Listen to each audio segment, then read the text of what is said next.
நான் ஹிந்தியில் ஒரு சென்டென்ஸ் சொல்கிறேன், அந்த சென்டென்ஸில் இருக்கிற வேர்ட்ஸ்க்கான மீனிங்கையும் சொல்கிறேன். அதை வச்சு அந்த சென்டென்ஸோட மீனிங் என்னவா இருக்குங்கிறத நீங்கள் கெஸ் பண்ணுங்கள். ஸோ இந்த சென்டென்ஸ் என்ன அப்படின்னு பார்த்தீங்கன்னா, வ கர் சே காம் கர்த்தா ஹை. வ घर से काम करता है. ஆக்சுவலா இதுல நான் கர்த்தாங்கிற வேர்ட் நான் யூஸ் பண்றேன். கர்த்தாக்கு பதிலா கர்த்தி ஹே அப்படின்னும் யூஸ் பண்ணலாம். ஸோ கர்த்தாக்கும் கர்த்திக்கும் என்ன மீனிங்னா, பாய் நீங்க ஒரு பையனை சொல்றீங்க, ஹி அப்படிங்கறத மென்ஷன் பண்றீங்க அப்படின்னா கர்த்தாங்கிறத யூஸ் பண்ணலாம். அதுவே நீங்க கேர்ளை மென்ஷன் பண்றீங்க, ஷி அப்படின்னு மென்ஷன் பண்றீங்க அப்படின்னா கர்த்தி அப்படிங்கறத மென்ஷன் பண்ணலாம்.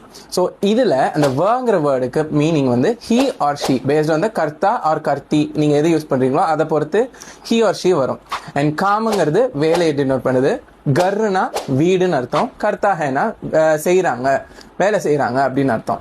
ஸோ இதெல்லாம் வச்சு இந்த சென்டென்ஸோட மீனிங் என்னவா இருக்குங்கிறத கெஸ் பண்ணி let me know in the comments. இந்த மாதிரி டெய்லி பேசிஸ்ல ஈஸியான வேலை கற்றுக்கலாம். அதுக்கு நம்ம பேஜை ஃபாலோ பண்ணிக்கோங்க. அண்ட் உங்க ஃப்ரெண்டையும் ஃபாலோ பண்ணி புதுசாக ஒரு லாங்குவேஜை கற்றுக்க சொல்லுங்க. புதுசாக ஒரு லாங்குவேஜ் கற்றுக்கிறதுல தப்பே கிடையாது.